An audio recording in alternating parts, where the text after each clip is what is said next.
Good morning, everyone, from the beautiful Uptown Tower in DMCC. DMCC today looks a lot like Dubai. Modern, fast-moving, built on trade, and always pushing into new frontier. Over the years, DMCC managed to become a global force in commodities, from gold to metal to becoming the number one trading hub of rough diamond globally. It's also worth mentioning that the MCC has been or started to explore blockchain at very early stage. Back in 2017, DMCC has been looking and studying digital assets before the regulatory landscape took place even. Today, we are pleased to be sitting with Ahmed Bin Sulayem, the man who has driven this evolution, to understand how DMCC is shaping its next chapter, from the new DMCC Financial Center to the landmark MOU with VARA, and how all of this connects to the future of tokenized commodities. Good morning, Ahmed. Morning to you. How do you see DMCC reflecting the spirit and identity of Dubai? A few weeks ago, during our Made for Trade live roadshow, I decided to unveil our plans to formalize the financial center in DMCC. The name was not established yet, and I announced that I shared that the name would be unveiled during the Precious Metals Conference, where a lot of our target audience, if you will, directly and indirectly would be in the room.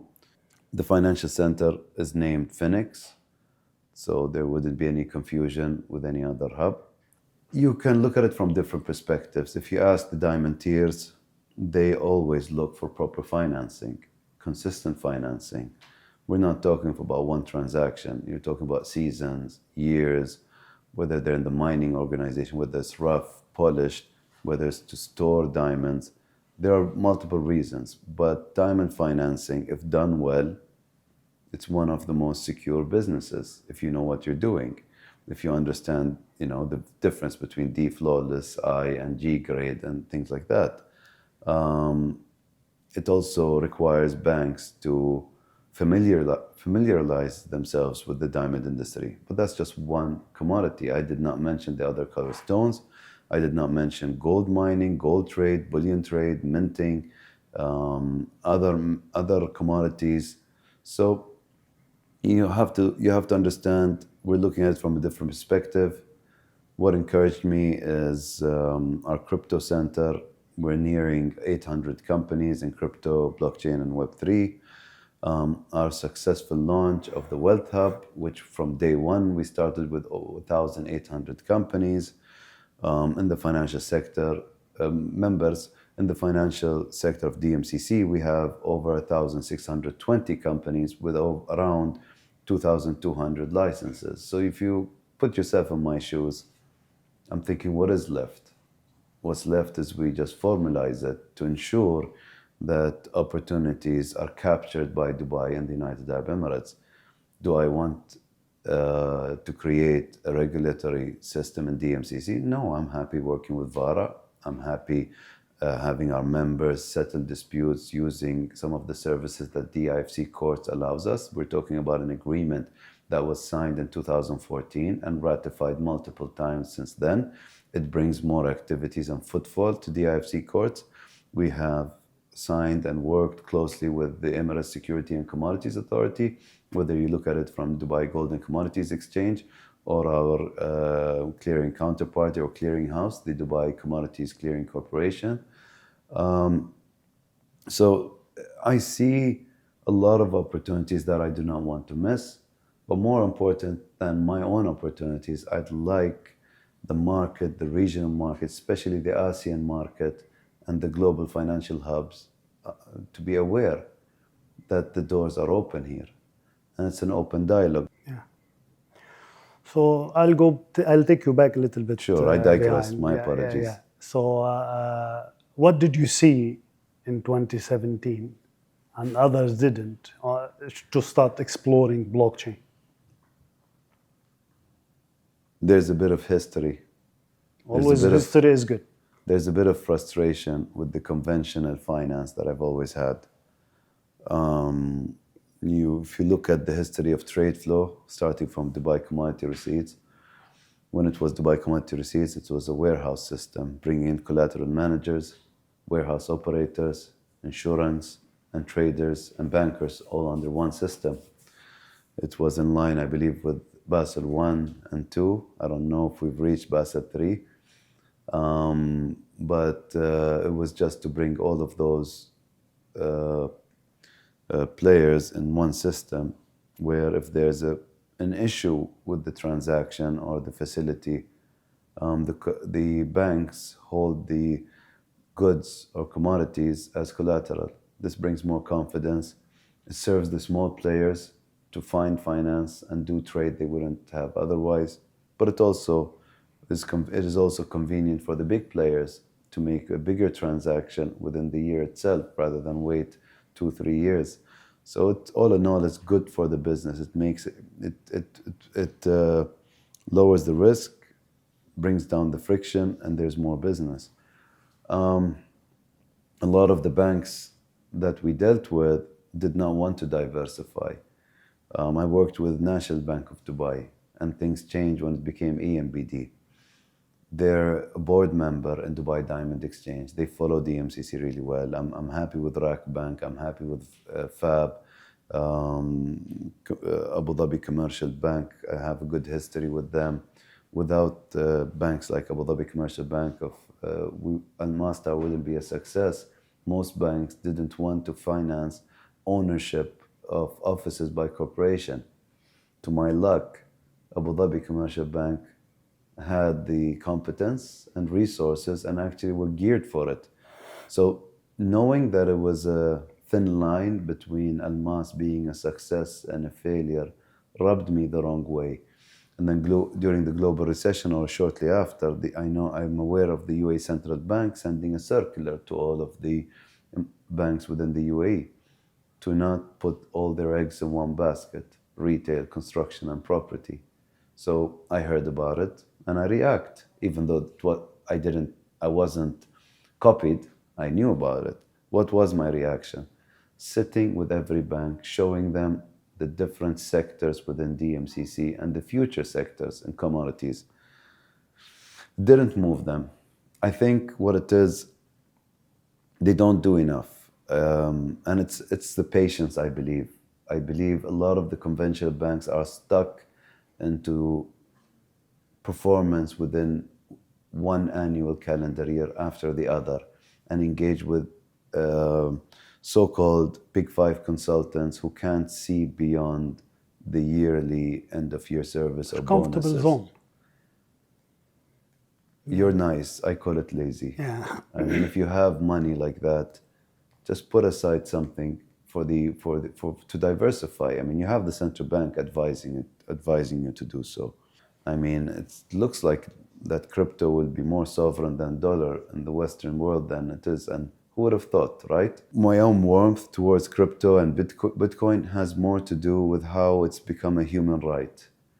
You have countries that are struggling with their own central bank. To be fair, even the West struggles with their own central bank and the banking system, as we see in the news. But it's even worse in Africa, Western Africa. They admit it, so I'm not saying anything out of place here. And Latin America, why should they have no alternative? Why should they be dependent on very expensive options when the community can utilize another currency that's globally accepted? I understand the gold industry is not happy with Bitcoin, but that's on them. They should react by having digital gold or tokenized gold and have it fluid. But I do like crypto because it does connect the world. So why a financial center now in the MCC? A big why, like you talked a little bit, you elaborated a little bit at the beginning, but I really wish to see, to hear your views here, especially how it will integrate with the financial ecosystem in Dubai or in the UAE. There's a big gap. So you're for solving a finance. problem here. More than that,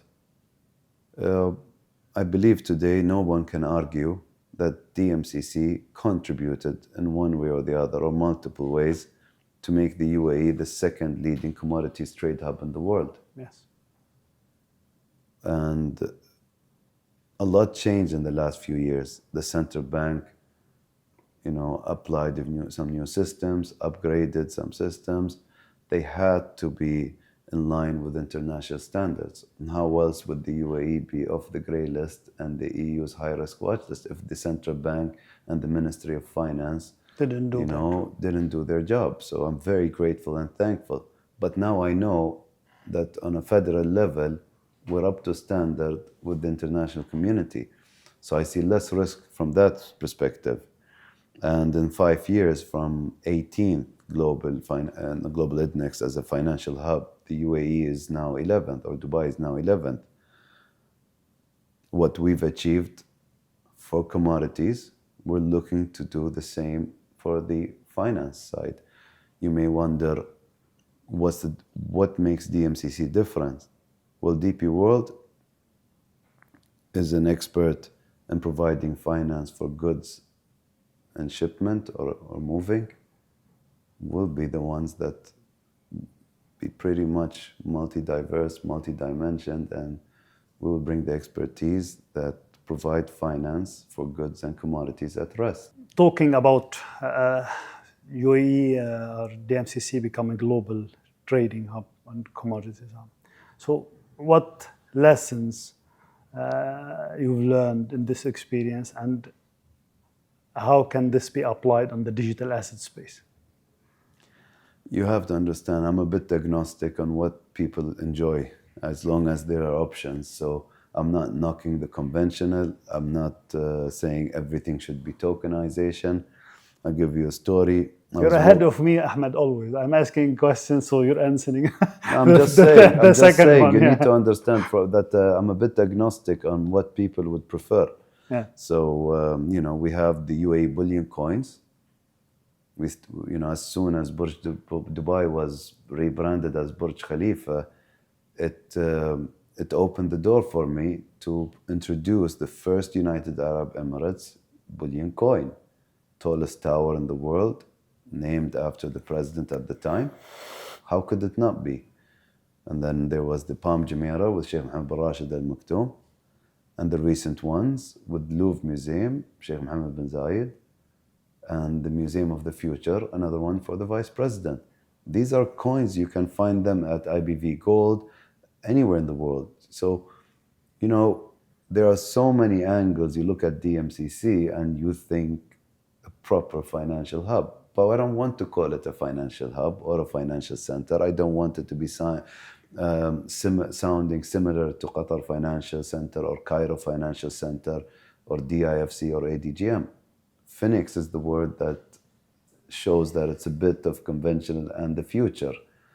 I liked it. You can't confuse them. I just like efficiency. I believe the crypto world pushes the conventional banking world to upgrade their system, be more user-friendly. And we don't know what the future has. And we're barely catching up with how AI is disrupting the world. What moved me to ask you for this interview, and it was a little bit back, so the MOU with VARA on the tokenization of commodities and everything.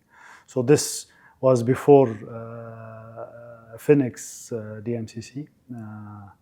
So how strategic this MOU is, and how do you see things are developing? You have to understand a lot of these initiatives that we would like to see tokenized and materialize. Some of them were in the work for the last 4 or 6 years. There's the idea of tokenizing water. How do you price water? You can't calculate how much water is on this planet.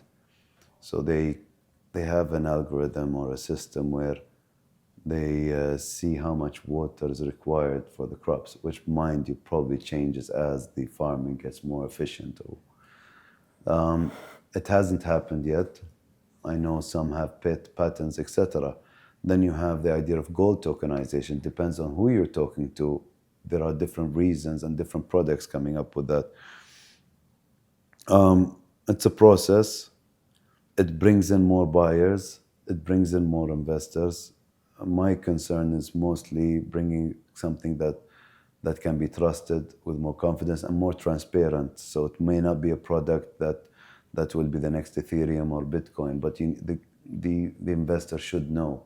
Some investors may want to just park their money there, not have it with the bank. I need to remind you on this interview, during global recessions, during the last one, and during other financial challenges, when a bank mismanages its money or goes bankrupt, people with their saving accounts lose everything, which is why they buy expensive art.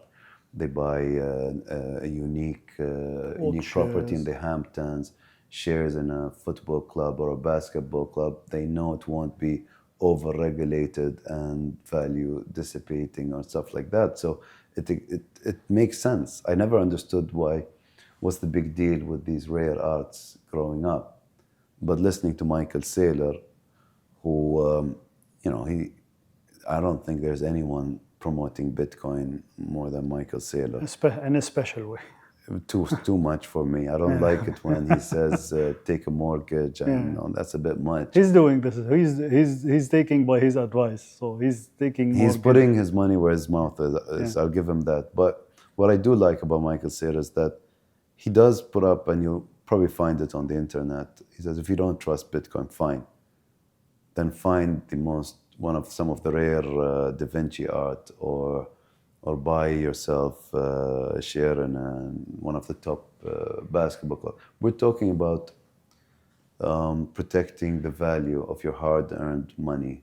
Yeah. Don't leave it in cash that keeps how do I put it, depreciating for many reasons, one of which it keeps printing. Yeah. Officially keeps printing. I don't know a lot of countries like that. Crypto is a good solution for Zimbabwe, for example. People growing up, working, they need to be paid by something real, not fungible goods or something. So I love crypto in that sense. Let them get paid in crypto. Whatever happens in the world, they're not affected. Geopolitics or global recession. So going back to the MOU on tokenization between DMCC and VARA. So how things will work out?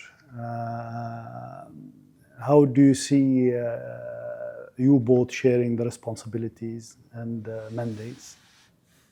We wouldn't play a role of a regulator in DMCC. That's something we've always avoided. Like I mentioned, maybe before the interview, prior to VARA being established, prior to us having a partnership with Crypto Valley to launch our crypto center, we only license proprietary trading. We need the layers of security for ourselves. We need to protect investors, or at least have investors know that this is a regulated business, went through the proper channels. Does it guarantee they'll make money? There's no guarantee in the world, but we have to be careful. VARA gives me a certain degree of comfort and confidence. I don't think in the recent years I've pushed VARA to license any company. Let them take their time. And, we're living in a different era now. A few years ago, under the Biden administration, it wasn't that friendly with the crypto community. You see Trump's administration pardoning CZ. So it's just, I won't say that our partnership with VARA is, connected or dependent on where the markets are, but we have our own checks and balances that we need to look at with this. So it is in some ways to have a procedure, a predictable procedure, and we take it forward. But every product will be different. we've done property. We're in the process of delivering a proper tokenized silver bar that will be in the Guinness Book of Record in size and weight, I believe. And it's not an easy task, but it's also a message that anything of value, as long as it comes with the proper checks and proper documents, can be tokenized. So tokenization, it is a hype topic always, and I'm sure it is very important for DMCC and in general. But usually when we tokenize an asset, it's not the end of the show. So it has to be traded. It has to provide the liquidity. If that's what it's established to do. Yeah. So are we seeing DMCC becoming the house where these secondary markets can be built for those tokenized real-world assets start floating, the market making, and the trading of this? I can't predict what people think. I was walking around the coffee center, and I was walking around the coffee center with a friend, and he saw our Brambati roasting machines, the roasteries. And he said, Ahmed, you can tokenize this. Now, this is no knock on tokenization and all that, but this is my personal perspective. I said, I don't want to mix the two. I want to have all the flexibility of whatever I want to do with this roasting machine. It's not there to promote and tokenize it. The goods, though, the coffees that are stored, I know that my colleagues are looking at ways of monetizing that while they sit in the warehouse. And if we ever progress with that, you can rest assured it will be ring-fenced and safe. But I had an issue with looking at tokenizing the roasting because of my perception that if it has shareholders and all that, then is it serving them or my clients who I need to provide the right type of roast, provide the machines and deliver. So I had an issue with putting too much confusion there, but it could be my limitation. I have to remind you, I don't trade in crypto. I do not trade in gold. I do not trade in diamonds. I don't trade on the Golden Commodities Exchange, which just won an award. I'm agnostic. I listen to the market and I do my best to provide what they share as their needs are. So there's a bit of that. But I wish I could predict the future. All I can think of is that the right generation to adapt and normalize this are here. It all has to do with education. So whenever we put tokenization with DMCC, directly as trying to read the future, we start to think like, okay, we're gonna tokenize commodities. All commodities are tokenizable, let me say. And do you see this happening? Do you see DMCC leading this movement to tokenize commodities? You see, you talk about tokenized commodities, you talk about the product. Do I trust people generally? I don't. Where there are people, I'm quoting Mohammed Al-Abbar from his one-on-one interview with CNN during the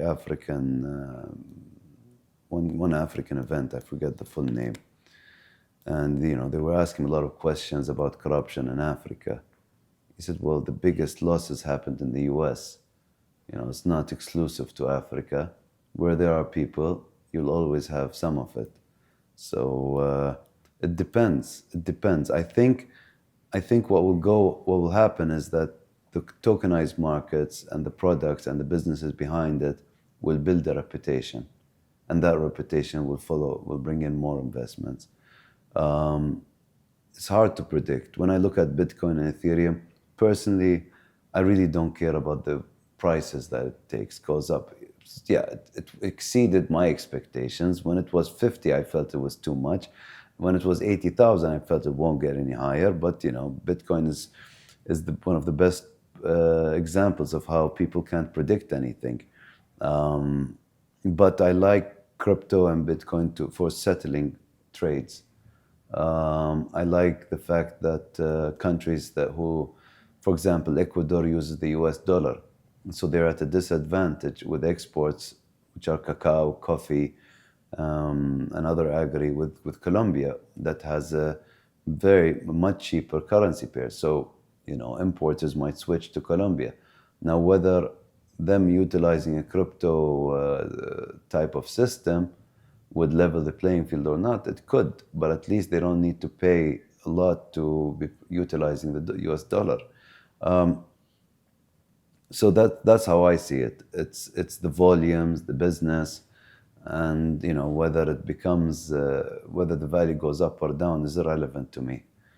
For exchanges, generally, they don't like the prices to stay the same. Yeah. If it stays the same, there's no volumes. But for me, I can tell you right now, maybe my colleagues at DGCX would differ. I'm agnostic. Whatever the market needs. The only constant thing in this world is that it will keep changing. And you should just be ready and adaptable for how the pendulum swings.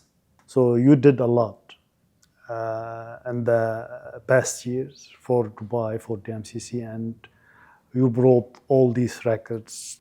But now in the pipeline, the financial center, FinX, DMCC, again, stressing on the name, tokenization of commodities and all. So what is your ambition to be in 5 years' time? What do you see DMCC in 5 years' time? There's this expectation that I think I've noticed this when we moved into Almas Tower, a few years into it. There's this perception that nothing else will come out of it. This is it. And we've more than quadrupled since then, if not more than 6 times, grown more than 6 times. This is not all about just trade. It's about convenience. It's the whole package. So I've picked up on that. And it isn't just a free zone that has business, etc. All of Dubai takes the credit for where we are. The efficient airport, the efficient ports. Without them, DMCC would be half its size, if not less. So there's a lot to do. And every time I see a big advancement in some area in Dubai, I think of how it's impacting us positively. One example, the airport is shifting to this side. And Closer according to the headlines, it will be one of the largest in the world, and the numbers are huge. I can't even recall the number that they're going to spend on the airport, but it's only 15 minutes away. Well, this makes our expansion even more attractive. Makes me wonder about the super tall tower across from here. The concern wasn't, forget the height, how much of that building we would convert into an office.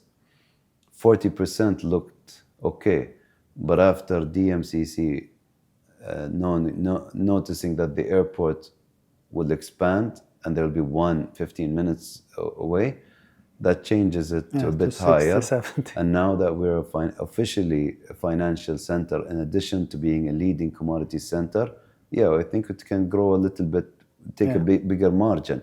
There will be an ample amount of residence, there will be a hotel, and there will be 3 to 5 floors of panoramic viewing deck, which we're calling the experience platform. The apartments and residents, I told my team, I will not approve until they guarantee me they are dog-friendly. I want it to be as internationally convenient and attractive as possible. Perfect.